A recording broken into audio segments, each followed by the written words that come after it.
Gjergj, të përshëndes, nëse ke mundur të zbulosh pak dinamikën e ngjarjes, çfarë dënash ka për autorët dhe si po vijojnë hetimet?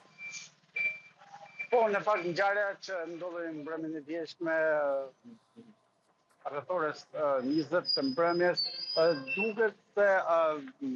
bëhet fjalë për vrasjes me pagesë. Kjo për mënyrën se si ka ndodhur gjithë dinamika. Në fakt, një automjet që duket nga kamerat e sigurisë që hyn nga ura 10 Milotit, afrohet në pjesën anësore të lokalit viktimës Çavalin Prendi, i cili ndodhet brenda tij. Dy prej personave që ndodheshin në automjet, që dyshohet se kanë qenë të paktën 3 persona, zbritën të maskuar dhe në verandën e lokalit u ndeshën përballë me 64 vjeçarin, i cili u çelluan me përshëri automatiku duke lënë të drekun në vend. E më pas nga njëta rrugë në të cilën kishin ardhur, edhe u larguan, pikërisht duke shkuar në drejtim të pilotit, edhe ku kanë humbur gjurmët, ndërkohë që po shihen kamera sigurie në të gjithë zonën e Milotit për të parë dhe identifikuar automjetin apo lëvizjet përfundimtare të tij. Në fakt, automjeti nuk është gjetur i djegur, siç do zakonisht në të tilla atentate, ndaj edhe policia po verifikon kamera të tjera sigurie nëse mund të bjerë në gjurmët e autorëve të mundshëm të saj. Sipas të dhënave paraprake, dyshohet se në fakt ditën e djeshme viktima ka patur një takim me nonsen e djalit tij, që duket po përgatiteshin pikërisht edhe sipas traditës bërë edhe një vjetorin e humbjes së jetës të Eroan Ibrahimit, i cili u vra në 9 maj në Afrik. Siç duket, pas këtij momenti në fakt ai ka shkuar te lokali i tij. Një ambient që kohët e fundit nuk e frekuentonte shumë, por ditën e djeshme duket se ka patur një tendencë për të qëndruar aty. Në fakt, gjatë gjithë kësaj kohe, mendohet se autorët kishin informacione për praninë e 64 vjeçarit brenda lokalit, pasi edhe fakti që ata e kanë gjetur pikërisht në pjesën lirë të lokalit në verandë, duket se kishin një informacion të hollësishëm mbi vendodhjen e tij, por edhe mbi mënyrën se ai po qëndronte vetëm me një praninë, një persone, pra nuk kishte persona të tjerë. Nga ana tjetër, policia, e cila në fakt ende nuk ka mundur të bjerë në gjurmët e autorëve, ka shoqëruar dhe ka marrë në pyetje 10 persona, por pa mundur të bjerë në gjurmët e tyre apo të identifikojnë autorët të mundshëm, duke qenë se ato ishin edhe të maskuar, e ka bërë akoma më të vështirë hetimet e policisë për të rënë në gjurmët e tyre dhe dyshimet më të mëdha janë të bëhet fjalë për vrasjes me pagesë, pasi sipas policisë nisun nga dinamika, por edhe nga paraqitja që kishin autorët, mund të qenë të rinj të moshës 30-35 vjeç, paktën sipas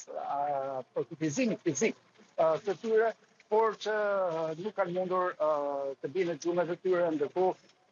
hetimet janë shtrirë në fakt edhe në zonën e Milotit, aty ku ka patur konflikte pikërisht Orhan Brahimi, por nga marrja në pyetje nuk është bërë mundur që të identifikohen autorët e mundshëm apo persona që mund të jenë të përfshirë, ndërkohë hetimet për këtë atentat të ndodhur brenda vazhdojnë ende nga policia dhe nga ana prokurorisë. Ndërkohë, Gjergj, për të ndalur pak edhe tek figura e Orhan Brahimit, ai ishte rivali i një personazhi të njohur të botës së krimit,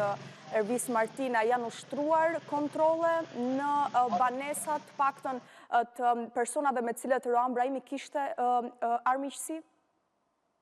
Paktën sipas të dhënave paraprake ka patur kontrolle të disa banesave, kryesisht në Milot, por edhe në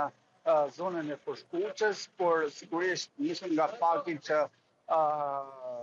personat mund të qenë vrasës në pagesë e bën edhe më të vështirë që gjatë kontrolleve të mund të identifikohen persona që mund të jenë të përfshirë. Sigurisht që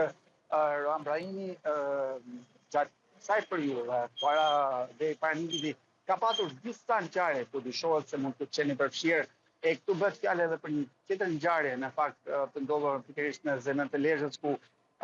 sipas policisë ai së bashku me 2 persona të tjerë hynë në një lokal të armatosur dhe kërkonin pronarën e saj, por nuk u bë ditur kurrë se cili ishte marrëdhënia që pronari i lokale kishte me Ran Brahimin, po ashtu edhe për konflikte që ka patur pikërisht me një tjetër person, të cilit ju bëja atentat pak kohë më parë në Milot, ku mbeti pra një i ri, e kështu edhe sa i përket të plasje që ka patur pikërisht me Ervis Martina, janë të trija këto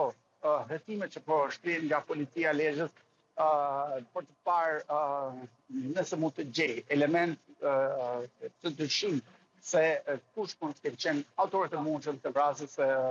64 vjeçarit Gjovalin Prendi pikërisht mbrëmjen e djeshme në kryqëzimin mes Kurës së Milotit dhe rrugës së vjetër drejt Rovikut, aty ku prej kohësh kishte ndërtuar një lokal e ku fatkeqësisht ka patur edhe dy raste të tjera, ashtu siç u anoncuar edhe në elektronik, ku fillimisht e shpën një sasi eksplozive në derën e jashtme, por edhe të qëllimin me bërshëri automatiko që edhe asa kohë fatkeqësisht nuk pati të lënduar ato veç edhe materiale, por në asnjë rast nuk u arrit të dikoshin autorë të mundshëm të këtyre ngjarjeve kriminale për të ardhur fatkeqësisht në një djeshme ku e ekzekutuar me bërshëri të pikërisht në pjesën e verandës lokalit të tij Gjovalin Prendi. Të falenderoj, Gjergj, për këtë raportim të drejtë.